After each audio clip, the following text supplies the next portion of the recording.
So we'll give it a few minutes to let people join in. Last couple of weeks, we've had over 20 people register and about 10 to 12 join us throughout the hour. So hopefully we'll have good attendance as well. So we'll give it a couple minutes. Then we'll get started. But Katie, you can turn your screen off whenever you're ready. Awesome, great. We've got some folks coming in. Awesome, Emiliano, good to see you. Marcia, Gorek, nice. I'm sorry if I'm mispronouncing your name, but thank you all for joining us for our third installment. We'll go ahead and get started here in just a sec. Give me maybe one more minute. My script too, always helpful. Okay, great. Well, again, thank you all for joining us here on our third Stand-Up Dad conversation. The first two, as folks may recall, if you've been watching along, we're really focused on developmental stages with the early years and then the kind of the middle years of the teen and tweens. And now we're going to start shifting, and tonight and the next two will be focused a bit more on where we're going to be engaging, both in the home and the work and the community. And I'm really excited for tonight's panel. We've got some powerhouse women leaders here to share their wisdom with us all. But before we do those introductions, just again, a thank you to our sponsors, Suzy.com and My Classroom Party. Suzy.com does a lot of work in the HR space and helping systems and data analytics, getting the clients and the customers in conversation with the businesses and the products. And then My Classroom Party is a brand new organization we just got connected to, but they're doing party in a boxes for dads and daughters and moms and sons. So definitely check out that website if you're interested in some crafts and some fun ideas. My daughters and I spent all evening on Saturday playing with our classroom box. So do check those out, because our sponsors really make these programs shine and allow for access to everyone to remove that financial burden for us. So, but onwards and upwards. So tonight, I'm very excited to introduce our panelists. First, we have Jessica Degroot, who's the president and founder of the Third Path Institute, a national nonprofit that helps moms and women as parents and leaders develop integrated work and life solutions. Third Path provides resources to individuals and families so that they can feel successful at work alongside meeting life responsibilities. And so much of what we'll be talking about today feeds right into what they're doing. And you can find a lot of her work at Fortune, Washington Post, New York Times, and other publications as well. So thank you, Jessica, for being with us. And then I'm so glad to be here. And I just want to say moms and dads, yes, not moms and women. Yes. So no problem. Just since our beginning, we've been an advocate for dads. Yes, sorry, I knew that because I've taken part in your work, so I don't know why I glossed over my own identity there. So yes, that's all right. All parents are welcome at the Third Path Institute, so please check them out. And then we have Kate Mangino, who you may have recognized from her moderator role the first week, but she's here now as a panelist because she's a consultant focusing on gender and social inclusion that leads to positive social change. She's also one of our Fathering Together advisory councils for this project, as well as Dads for Gender Equity. So we are really excited to have her here and the expertise she brings in gender facilitation and training and instructional design. So thank you, Kate, for being a member on this side of the panel, so to speak. And last but not least, we've got Leslie Ford, who I only met just a month or so ago, and I've been thrilled to have gotten to know her and talk with her and bring in some of her wisdom into this space, especially for tonight's call. She uses research to inform growth and innovation strategy for over 20 years, both in the field and now as a consultant. She's held brand management, product marketing, and business development roles. She's held these positions, in consumer technology and products, market research and media and publishing companies. But now, and this is where I've gotten to know Leslie and how you'll get to hear her brilliance as well, is really her writing and parenting, motherhood and equity work through her her consultancy, Mom's Hierarchy of Needs. And it's brilliant. Definitely check out the website, and she'll be sharing a little bit about her work in the panels tonight as well. So I thank you all for being here. I'm really thrilled for the conversation tonight. Thank you. Yeah. So glad to be here. Good, great, sorry. So tonight it's all about work-life integration. I've shared a little bit about myself in past panels and tonight, but I've also shared a little bit about the information that you all come with you, but I'd love to kind of just open up with an open-ended kind of question. We'll go Jessica first since we started with your introduction. But what brought you to this work initially? What, for Third Path Institute specifically perhaps, or just in general, like how did you find yourself here today? Well, like, I think I knew a long time ago that as a feminist, that work was important, but I also knew caregiving was important. And to me, I'm a very logical person, get it straight from my father. And the obvious answer was, if you believe in gender equity and you believe in caregiving, then you bring men and fathers into caregiving. And that seemed like a pretty straightforward solution. And so when we founded Third Path 20 years ago, based on some really excellent research by Lottie Balin about how work can be done differently, where we can really support people to work well and have time for their lives, I thought, oh, this is a logical solution. We'll get men and women and they'll share care and piece of cake. 7 years into it, we'll figure it all out. 20 years later, I've learned there are some big challenges ahead, and that men in particular face some really strong norms, both at work, at home, around what's appropriate for men to do. What's the right thing for a dad to do when a new baby's born? Work more, earn more. And I'm saying, no, no, no, there's a different way of thinking.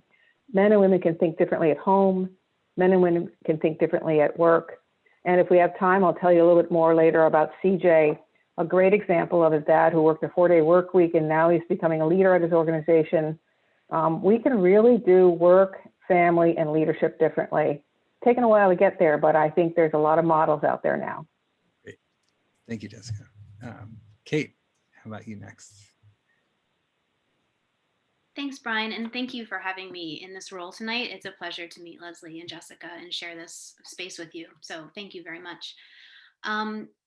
I've worked in women's empowerment for a long time. I work in international development with nonprofit organizations to do training and facilitation. So that's sort of my background. And anyone who's gone to a workshop before knows that half the learning happens during tea break and dinners and hotel room chats, right? It's that in-between time and that downtime where a lot of real information is shared. And over the course of several years, when I was doing in groups, and I worked with hundreds of women from, over 40 countries, so global situations. And what I heard during those tea breaks and weekend excursions and dinners is this skills building is great and the confidence stuff is fantastic and I love being here, but my husband won't let me get a raise, or my father won't let me go to graduate school, or I have to be home by 4 o'clock every day to get the kids, and there's no, that there was a man in a lot of these women's lives who was not necessarily in a mean-spirited way, but just in sort of a falling back on gender norms kind of way that was preventing women from reaching professional goals. And that was my entrance to this space, is sort of starting to do research and work around looking at what happens in the home, right? That when you support women's empowerment programs, a lot of it comes back to household dynamics. And when I started to do research then, of course, and this is 10 years ago, I started, as Jessica just talked about, that it unfolds that dads are very uncertain about what to do. Norms are foggy, goals are foggy. And so that's what brought me to this work. And I'm also a wife, and I also have 2 kids. My husband and I have a 9-year-old daughter and a 6-year-old son. And so we try to work on household dynamic for our own benefit, but also to role model for them too. So it's multi-level. Great. Thanks, Kate. And Leslie, how about yourself? It's great. I'm also really honored to be here, and this is such an important discussion. And I think a really interesting time to be having this discussion. So I began my kind of foray into this world when I completely burned out at work after my second child was born, which it's now, I guess she's in Zoom kindergarten. So, just maybe 5.5 years ago or so. And I crashed. Like there were days where I drove to work. It was about an hour there were just days I didn't remember driving there. I had no idea how I got home. I had taken on a promotion right before I went out on maternity leave. And, I had some nervousness about it, to be honest with you. But like by the time I came back, like all the conditions in the company had changed. Like we had different goals.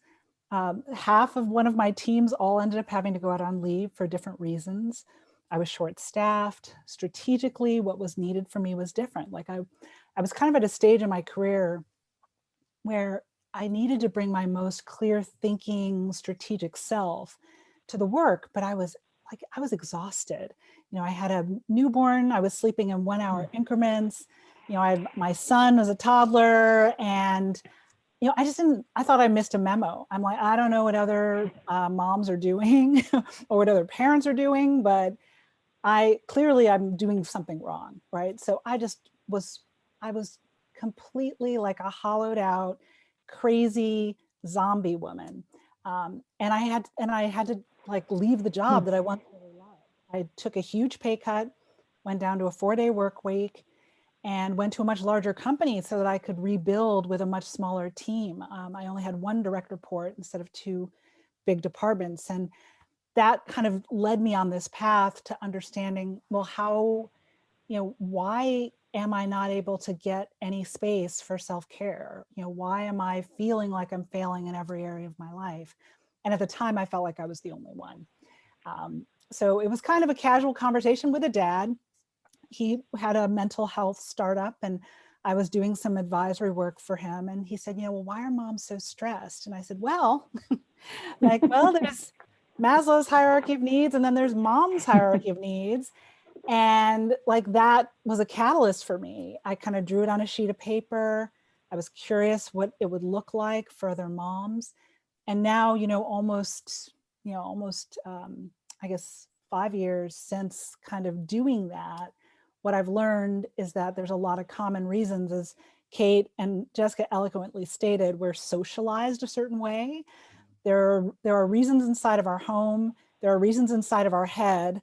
And then even if you don't have those barriers, right? Even if you kind of evolve past how we're socialized and what we've seen our mothers and grandmothers do, or what we've seen our dads and granddads do, when you enter the workplace, suddenly you are in this ecosystem that makes it incredibly hard to blend caregiving and career, and especially if you want to grow in your career. So I started getting very curious about all of the internal and external reasons that were making it hard. And several research studies later, it is now actually my full-time world.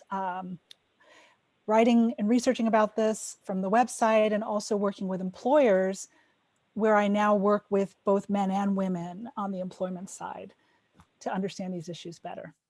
Yeah, that's so great. Yes.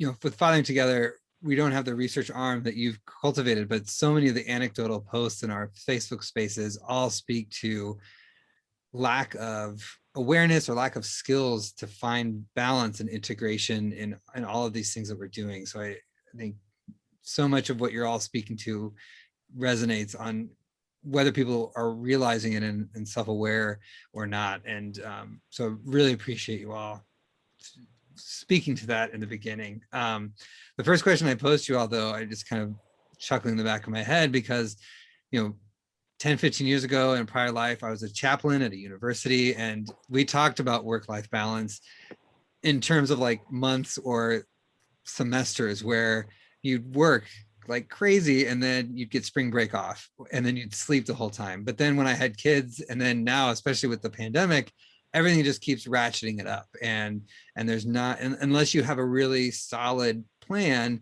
it's so easy to just fall back on gender dynamics and what you knew from childhood, as you mentioned, Kate. So my first kind of big question topic would be around mental health. And Leslie, you spoke to this as well, but what ways have you seen couples work together or maybe not work together to manage this mental strain? And are there any promising practices? I hate the term best practices just because that seems like there's a gold standard that we all have to achieve, but promising for me, it just seems like, oh, we're onto something. Let's keep testing it. So Kate, let's start with you for this round. But so yeah, are there some promising practices that you see couples employing?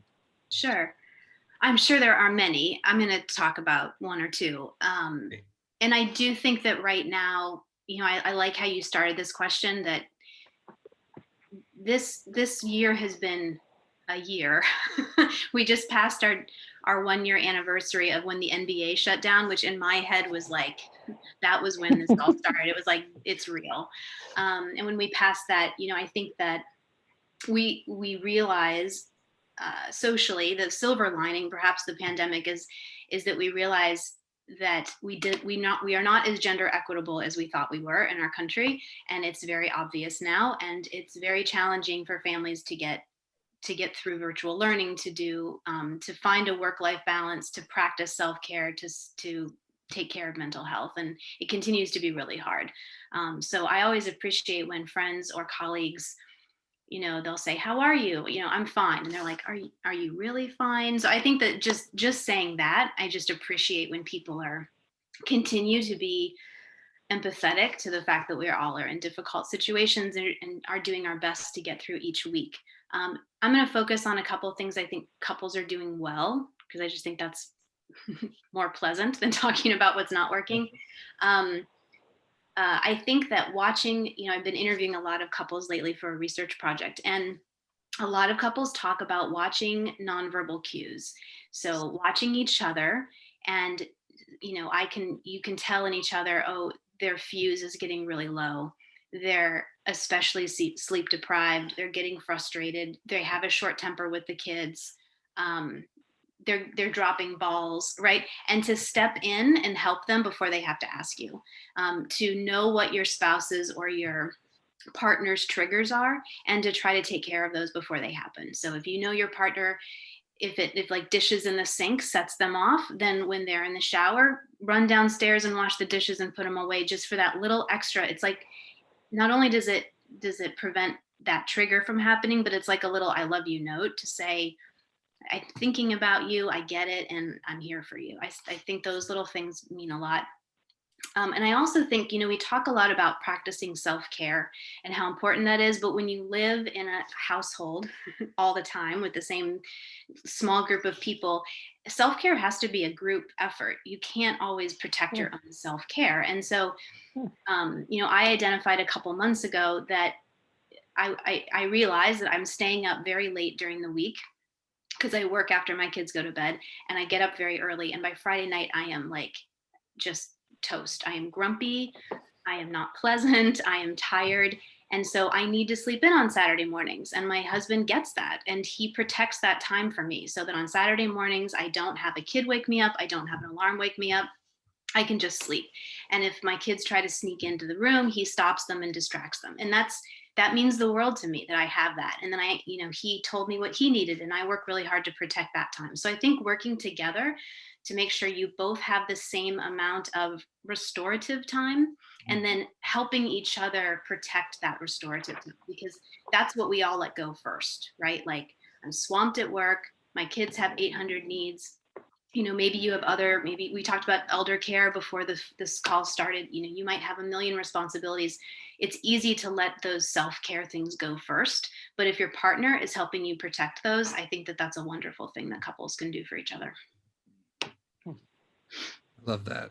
Just the idea of restorative care is, something we all should be working on, whether we're married or, finding neighbors, everything. So yeah, great. Leslie or Jessica, anything to add? Yeah. I'd love to add something, and I completely agree with everything that Kate said. Now I have just over 1,700 parents who've participated in my national study on the pandemic. And at the moment, it's overwhelmingly mothers. But what I've learned from the 30% of coupled parents who are doing well, and yes, that means most are not, right? So, but 30% are, that in addition to kind of making that space to share in the work and to cooperate and support each other with some self-care time, the couples who are making that space to be able to take some time together, that also makes a big difference, right? Because at the end of the day, it's almost like, even if the boat is leaky, even if you're rowing through a storm, if you have that person, your person's in the boat with you, and there's some solidarity to the whole thing, it feels really different.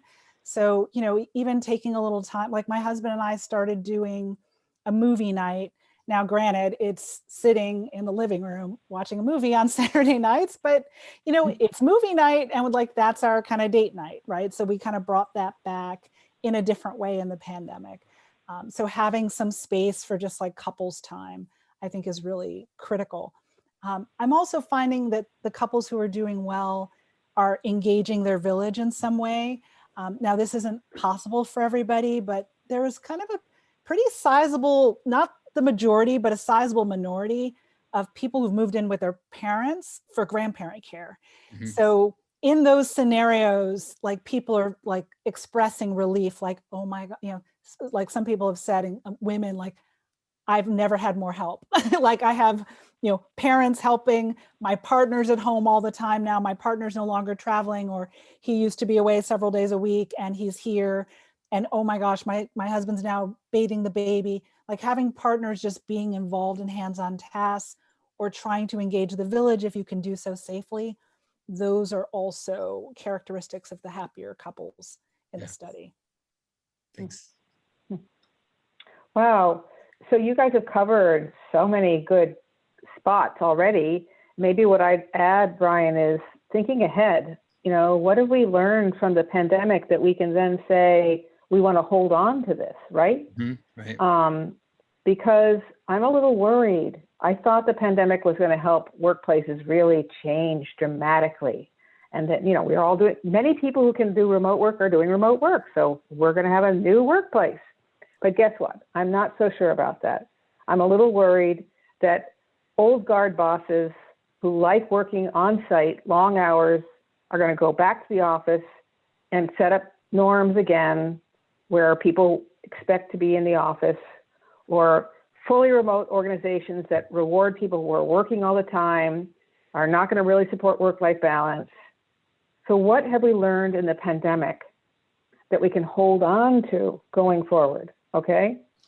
Well, we've learned that setting up our lives so we have time for couples, time for self-care, time to hang out as a family and actually eat dinner together, instead of men traveling off 7 o'clock in the morning until 7 o'clock at night, or traveling all the time.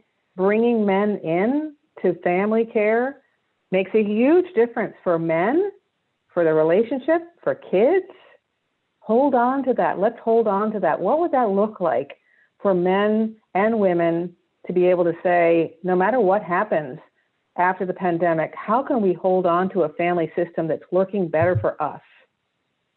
And there's lots of answers out there around how you can do that despite the workplace you're working at. Because I can guarantee 20 years ago, there were not a lot of supportive workplaces, but there were people doing what Leslie was talking about, that 30% already out there doing things differently. So there's answers for you. And the answer is starting to say, what did I like about the pandemic? What do I want to hold on to once the pandemic is over? What do you think? Yeah. No, and that's, oh, go ahead, Leslie. Go ahead. Oh, well, I was just thinking there's so much good stuff in there. So what's interesting is, I think there's this divide, right? There are people who are in a position, either based on their seniority or privilege or type of company they work for, where they can kind of set boundaries. Like, they can say, you know what, 4 o'clock or 5 o'clock or 6 o'clock or whatever the time is, I'm signing off and I'm going to do dinner with my family. And then I'm also seeing a lot of people in the study who are just like, they're terrified of losing their jobs, right? They're terrified of losing their health insurance. They don't have a lot of power at work, and they just aren't in a good supportive space where they can kind of set those hard boundaries. But what I do think could be helpful in those scenarios, to your point, Jessica, to hold on to this, like, to these boundaries, or hold on to these values, right, that you begin to embrace as a family, like maybe engage with the parent resource group. I'm seeing more employee resource groups where even in the not so large companies, they're starting to get these groups together where you could say to other parents, hey, here's a challenge I'm having with my manager, or here's a challenge I'm having with setting a boundary here. Have you had the same challenge? Can we tackle this as a team? Because I do think, unfortunately, not everybody's job is safe if they kind of push back on these norms. Yeah. And I'm going to do the opposite of putting up somebody else's book. This is called Raising the Race by Rasheed Danielle Barnes. This is a fabulous book about exactly what Leslie's talking about, because, you know, she's talking about in a Black family where there's already racism at work, and it's very risky to set limits. They're already facing, you know, and she talks about this one family where they both worked at the same workplace. And they realized it was way too risky for them both to work there because of the racism that they face every day at work. And so she has this great discussion about how these families have had to, what you talked about originally, work together as a couple, think about it as a whole family system. How can we start solving this together around what our values are, and think about how to address that true risk? You are talking about the truth there. There is risk. Yeah. And even with that risk, what can we do as a family system? How can we get extended family involved? How can we start thinking outside the box? There's some amazing stories of families who thought outside the box there. Oh, that's great. That book looks great. It's great. It's fabulous. And to those that are listening in, we are compiling a list of resources, and we'll have a laundry list of things that have just been developed in these calls thus far. So that will be forthcoming towards the end of our series as ways to follow up with next steps.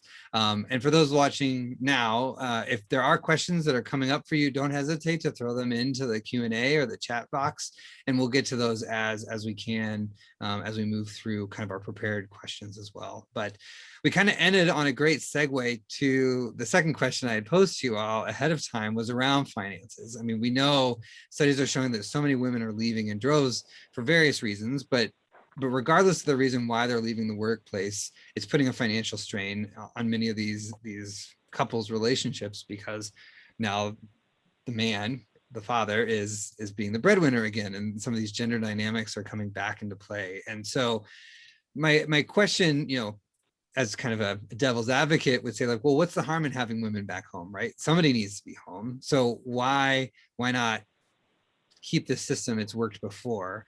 And Leslie, you know, especially with the research you've been doing, would love to kind of open it up to you first to say, like, what's the harm in going back to this old system, and why change it in the first place? So. Oh yeah. So, oh, where do I start? Okay, Right. well, we don't like it. Okay, let's start with that. Well, yes. Like, women don't like it for the most part. Not, and I can't speak for all women, but I think probably the most compelling reason that I've observed, aside from my own personal stake in this issue, right, has been just women in general, right, and mothers in particular, because of this huge weight of carrying the burden of pleasing and keeping everybody in the family happy and keeping everybody in the family well and keeping the home perfect, and being kind of praised for doing things that are self-sacrificing and shamed for doing anything that is self-caring. Like, that has resulted in women's health suffering. Like, women are at greater risk for hypertension. They're at greater risk for heart disease, greater risk for anxiety and depression. So, like, holding in all of this, like, angst and discomfort and not caring for oneself results in, like, women not being as healthy, and in some cases having less longevity. So I think that there's a very corrosive effect, frankly, that it has on couples, right? So this dynamic is like the third rail of marriage, and it has a corrosive effect on families, right? If mom's not healthy, if she's not doing well, that's not good for anybody. And then economically speaking, you know, pre-pandemic, nearly 3/4 of women had either, you know, sole or primary breadwinning responsibilities. So women are very actively part of the economy. Right. And this challenge that we have right now is showing how much our lack of participation in the economy is hurting the economy. And in personal economy, right, at a micro level in families, if women cannot succeed financially and professionally, that hurts children, right? That hurts everyone. The wage gap and the wealth gap hurt our children, not just women and mothers.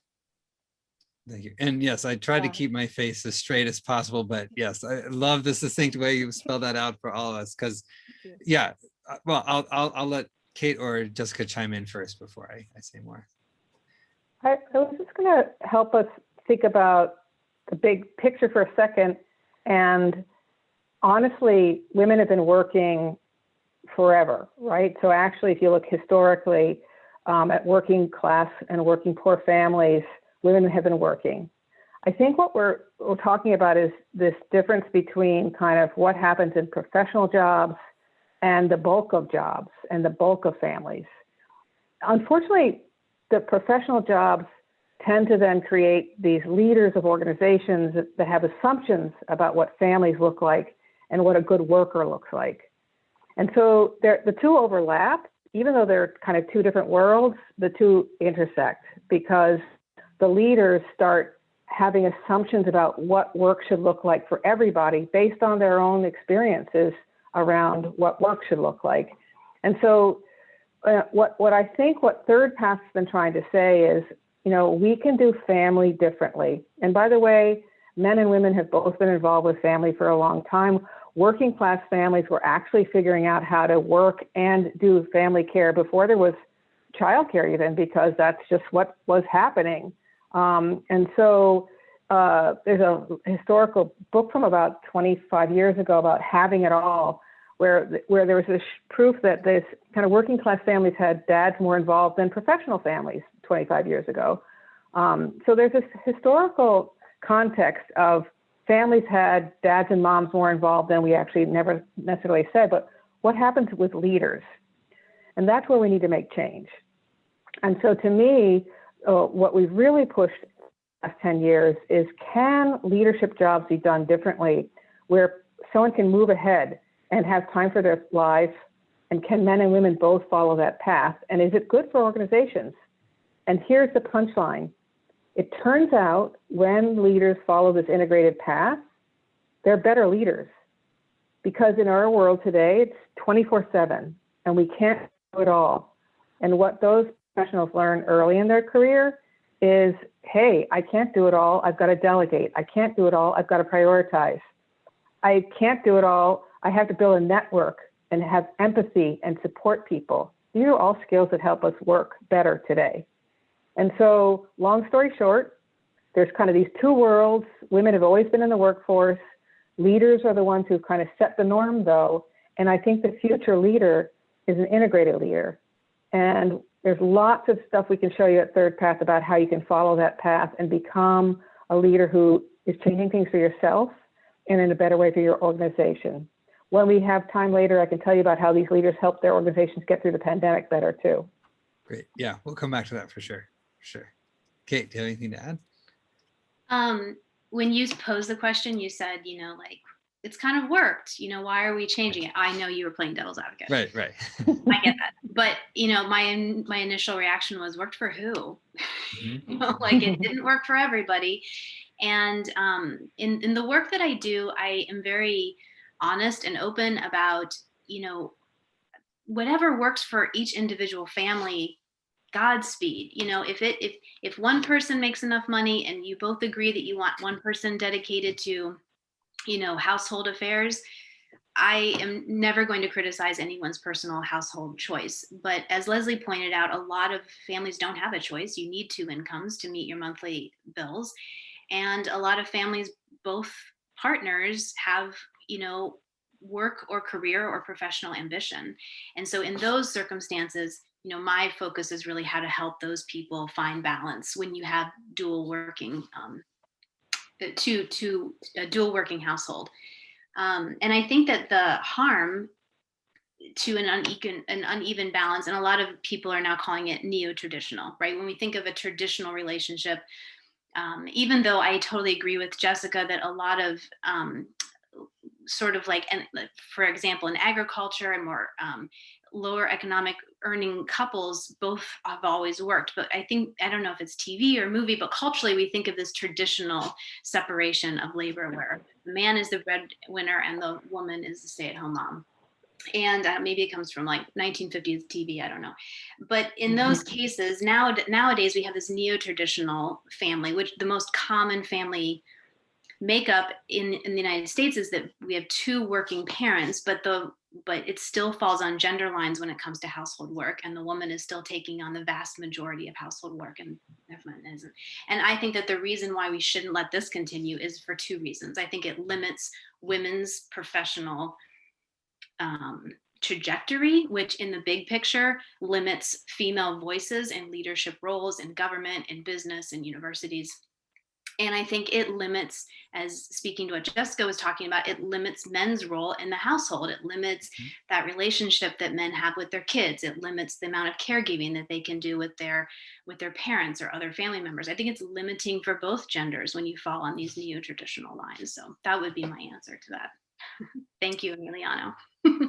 Yes, I completely agree. I mean, I haven't been able to do an exhaustive search on this yet, but I think so much of it falls to the leave it to beaver syndrome. And I don't know if I'll just coin that phrase of these kind of like cookie cutter subdivisions where the mom stays home as the housewife. And, you know, I can think of any number of Nick at Night shows that I was raised on that this was just the way it was. But, and maybe Jessica, you have vastly more research behind you than I do in this subject, but I wonder how much of what we, you know, when we talk about traditional families, they do think of the 1950s or the Mad Men as more of a recent TV show as a defining marker of what is family versus, you know, you look for centuries, families worked and everyone had a role to play. It wasn't that, you know, it was so stratified per se, but well, maybe that can just be something we hang out there unless you have a comment, Jessica, since I put you on the spot.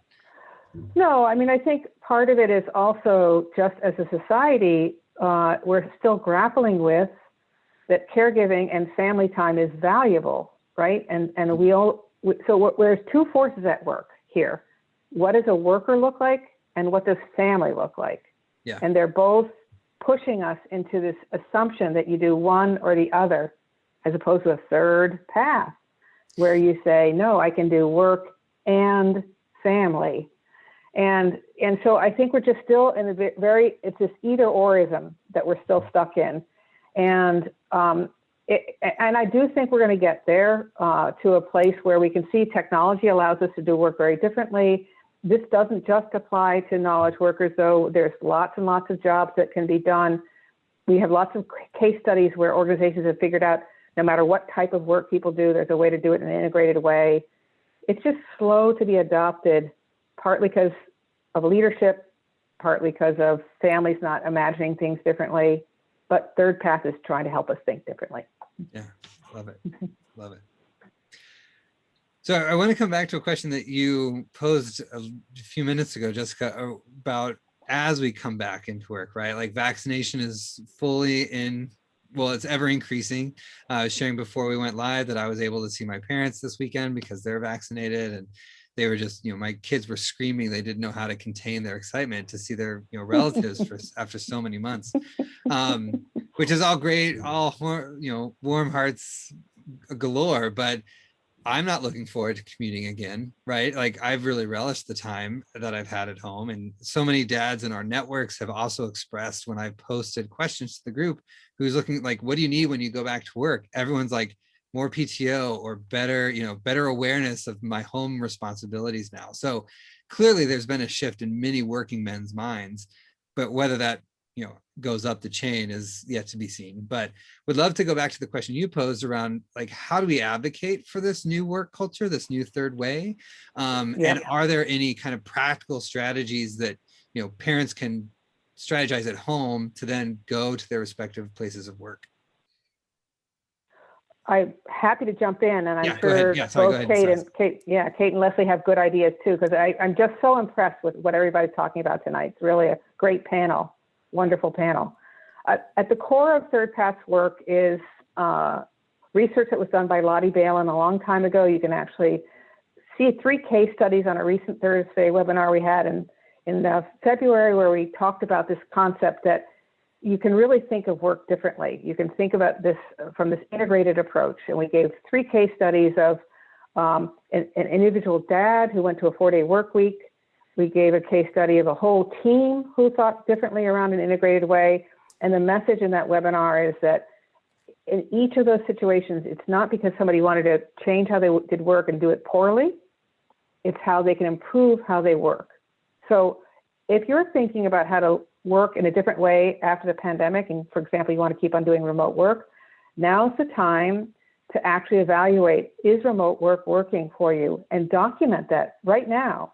Have that conversation with your boss about how your productivity has improved, because your focus, you know, when you have time. Now, this is, of course, we're doing this with remote school and no child care. It's a little bit different than typical remote work. But let's do some evaluation. Is this working right now? Why is this good for the organization to work this way? Document it. We actually have a survey on our website that you can download by one of our board members that helped you evaluate remote work and see if what you're doing is good for you and good for your organization. And, you know, the more you can kind of start building a case, maybe even for your whole team, about why your team is working better, then maybe you can start creating group norms around what could work look like after the pandemic, where we're all really able to do our work effectively, but also have, you know, time where we're less spent time commuting, more time hanging out with our kids, all that good stuff. I'd start it now. I'd start the evaluation process now. Yeah. Thank you. Leslie, Kate, how about it? Go ahead. Yeah, I'd love to add something there because, and I completely agree with Jessica. I think what's been interesting, there's a couple of things. Like I have seen on the employer side of my work, when I'm working with clients, that the dads are just as actively interested in having this time, right? Having this time with family, having this time with their kids, having this ability to balance work. And to Jessica's point, I think everybody right now, after a year of this, right? Like everyone is hungry for deep work time.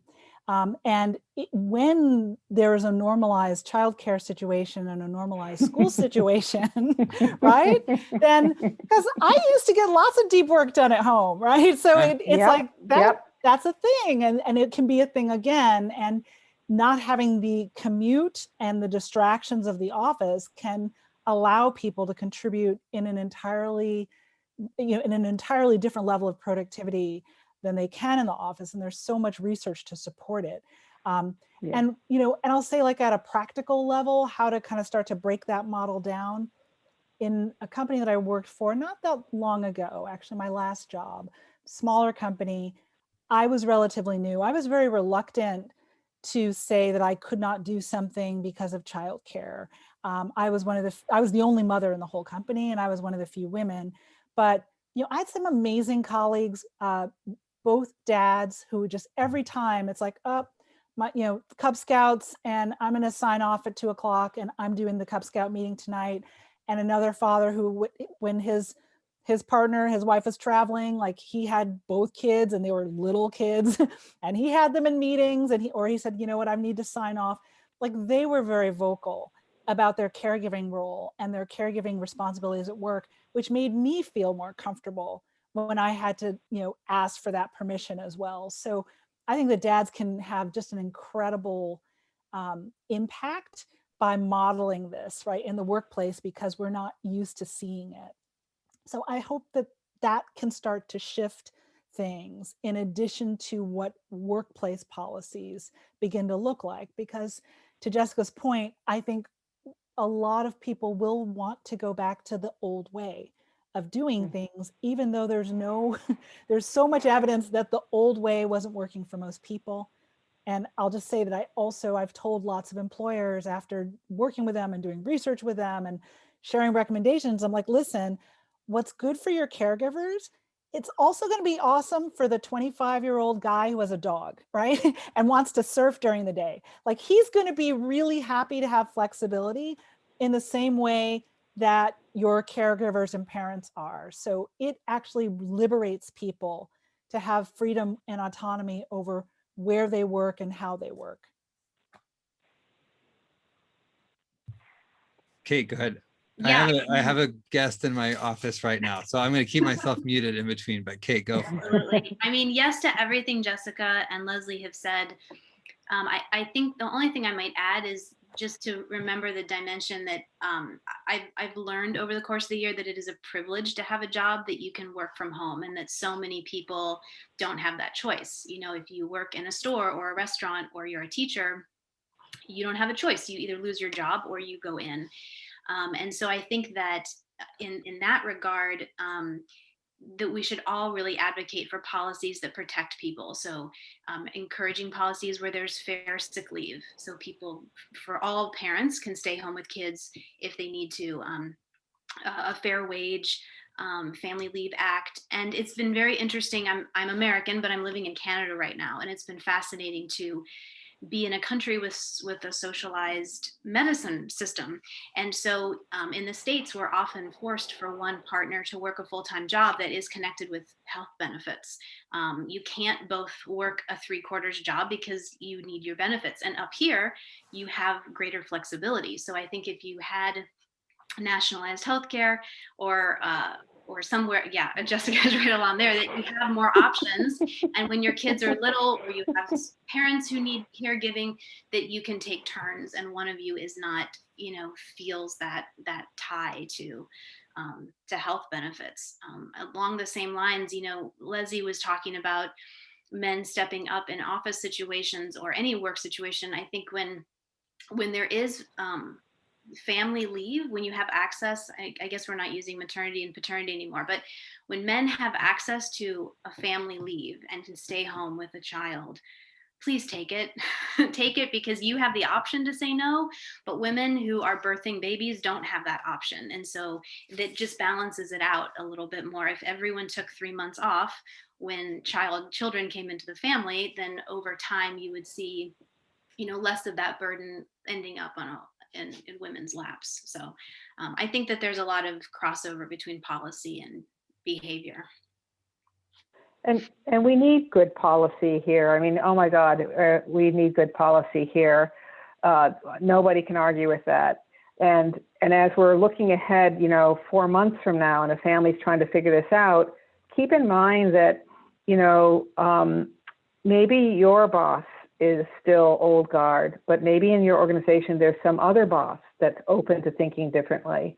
And so it's starting, back to something Leslie said a long time ago, we've really learned when parents can get on the same page around what their work and life goals are, then they can keep on following that North Star, whatever it looks like. Kate, you're right. It could be a really different North Star depending on the family, but they can keep on figuring out what that next step is. And maybe it won't be this year, maybe it'll be next year, maybe it won't be right away, but it'll be in time they're working towards, because guess what? Kids change too.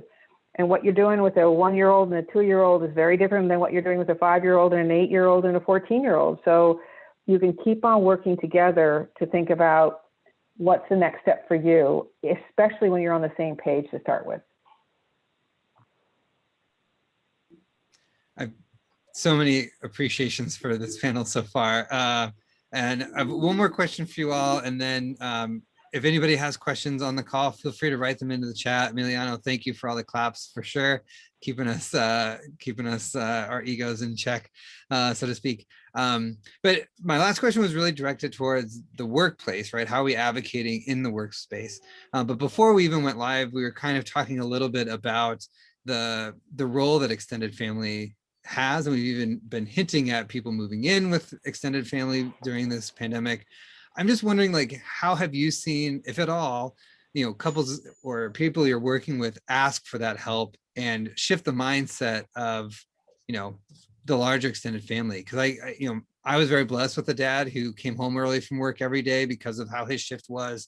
And he was the guy that made dinner. Like, I don't know if my mom made much of my meals before I was in high school.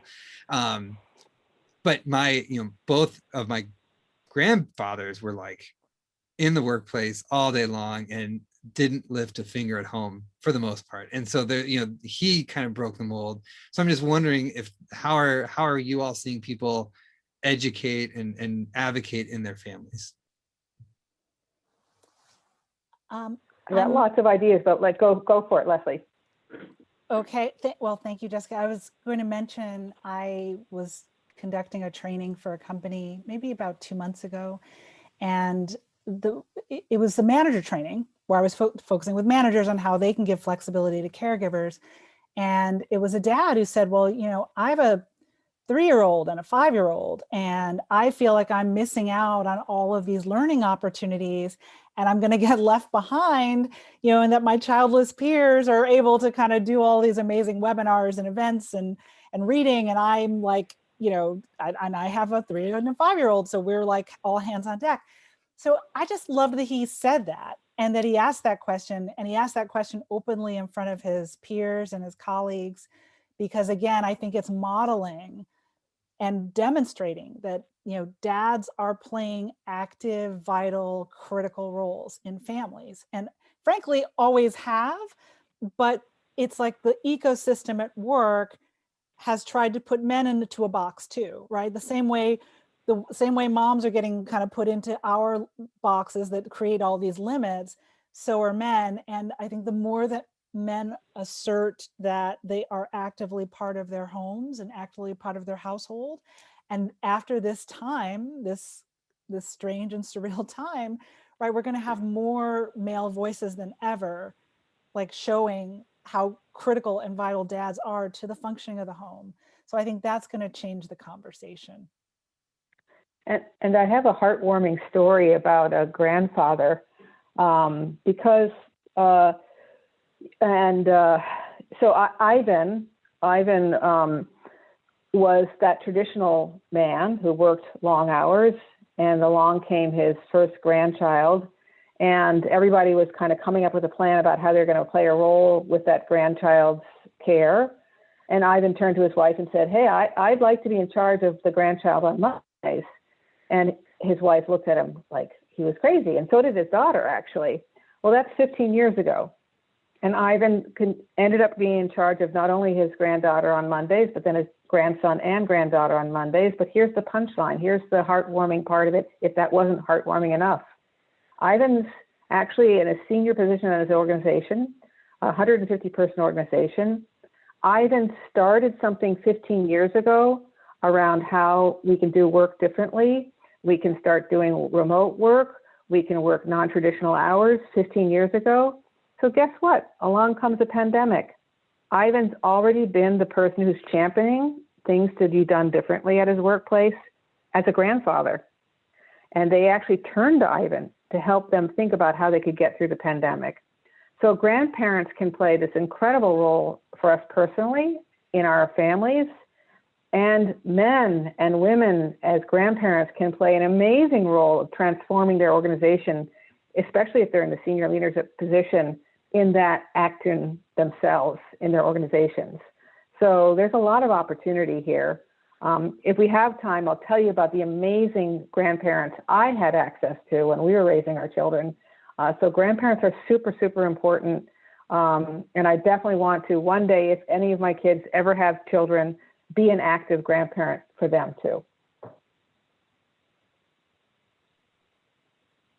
I mean, just along the same lines, I think that the theme here is that, you know, a lot of the conversation in the past has been that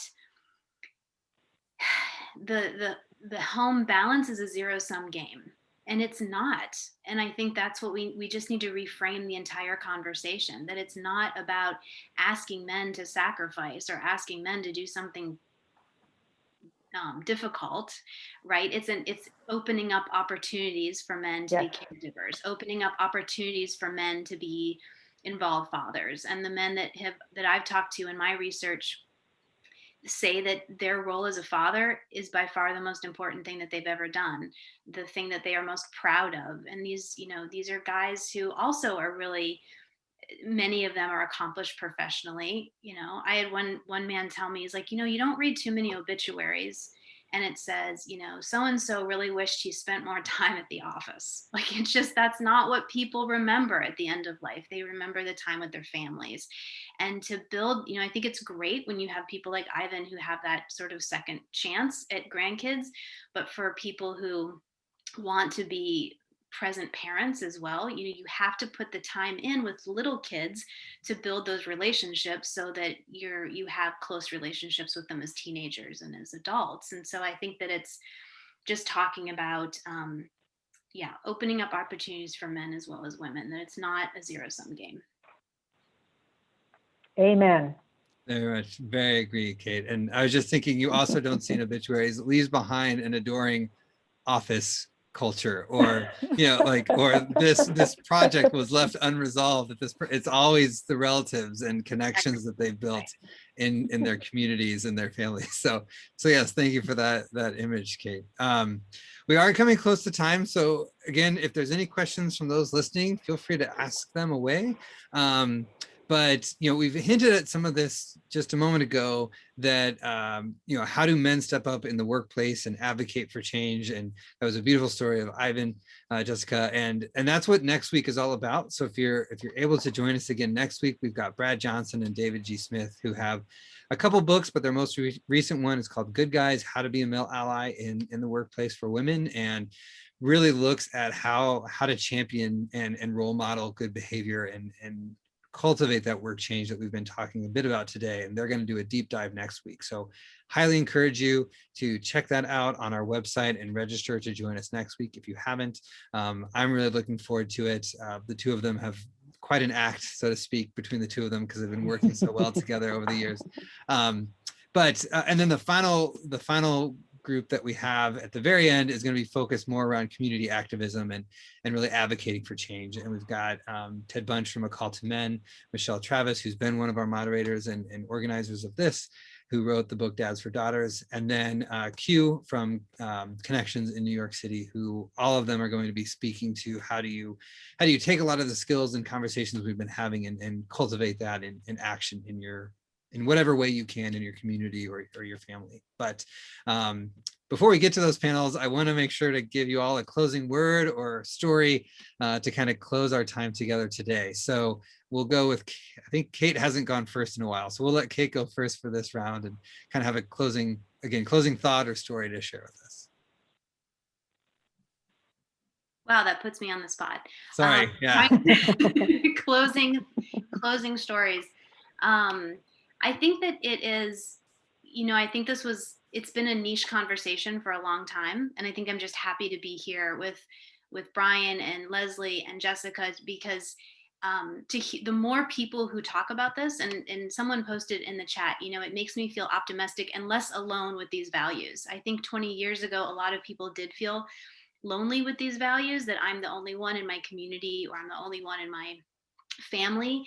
And it's hard to push back on gender norms, and it's hard to live your life differently when you're surrounded by a bunch of other people who are neo-traditional in whatever the way they're constructing their life. And so I think building networks and support systems is just really important. And I am so happy to hear about all the different ways that people are addressing this work, and all the different organizations and groups, and I just think the more of us in it, the better. So I'm just happy to be part of this tonight. Thank you, Kate. Leslie, how about you? And then Jessica will close us out. Sure. So I have the study right now, right? So now over 1,700 parents, and like 80% of parents, and this is for men and women, right, say they're doing terribly or not as well as usual at self-care. And I've seen it now. The study began March 30th of last year. So it's now been almost a year, and it's been trending down, right? It started off bad and it's been trending down. So I know for everyone here, every mom, every dad right now is really suffering under the weight of not caring for their mental, physical, and emotional health. So I just encourage you, right, to get through this last stretch, take some time, protect some mental health time, even if it's a brisk walk, even if it's splashing water on your face, protect time for yourself, protect time for your partner. But I think putting your hands in the center and making sure that your well-being and your health is kind of at the heart of how you do family has a positive ripple effect on your kids. So I'm encouraging everyone to do that right now. Thank you, Leslie. Good advice, really good advice. Because if we don't put what do they say? Don't put your own oxygen mask on first. You can't help anybody else. And this has been a hard thing this year to figure out, Leslie, such good advice. And Kate, you bet it was lonely 20 years ago. So, so glad to have a lot of people out there seeing what's possible. And I guess, Brian, that's what I want to end with. I didn't know when I started this journey, I knew we were doing it for the kids, and I knew it was really important. I knew it was going to be fine for the workplace. I knew that I could be a smart worker and do my work differently. What I didn't know was how powerful it was for me and Jeffrey as a couple. Think about it. For 30 years, we've been partnering around what we want to do around work and the care of our children. And then it became work and the care of our aging parents. And even for a minute between those two huge changes, we had a few little moments of empty nest, and we were thinking about, hey, we could work anywhere. Where do we want to work? So we've become partners in crafting our life together. And that's a very powerful, exciting, wonderful reward that I didn't know was going to come to me. It was hard work, and there was moments when we struggled. I don't want to pretend it was all easy, but I think Jeffrey would tell you he's been blessed by being an involved dad. I've been blessed by having the kind of relationship we've had. We've been blessed. And this is possible. You can do this. Awesome. I so appreciate those tiny little nuggets of wisdom and the pep talks all woven into one story, Jessica. So thank you so much for closing with that story. Thank you all for joining us today. And if you're listening to this, thank you for spending some time watching us on our website at fatheringtogether.org. So again, we've got 2 more coming up, and we've got plans to do even more over the summer and into the fall. So we're always on the lookout for more panelists, always for the lookout for more words of wisdom from the field and beyond. So if this is something that you've really felt connected to, please register at fatheringtogether.org/gender conversations or fatheringtogether.org/standupdads. Very much appreciate you being here tonight and in future conversations. As a nonprofit, we want to remove any financial barrier for fathers getting the help that they need. And so if you are in a place to give a gift to help us provide scholarships for dads to get those skills and have those tough conversations, either in a group setting or in a one-on-one coaching experience, we would greatly appreciate that as well. So check us out at fatheringtogether.org. Check out these amazing women on their websites, Jessica Degroot with the Third Path Institute, Leslie Ford with the Mom's Hierarchy of Needs, and Kate Mangino at, it's just katemangino.com, right? Yeah, consultant phenomenon all around. So again, appreciate y'all from being here, and hopefully we'll see you all next week when we've got Brad and David talking about male allyship. Thank you. Really honored Thank to be you. here. Thank you very much, Brian. Thank you, Jessica. And Leslie, it was wonderful to talk with you for an hour. Yes, Jessica Wonderful. and Kate, it was a pleasure. Like, I'm now gonna follow you both. But, But first, you're going to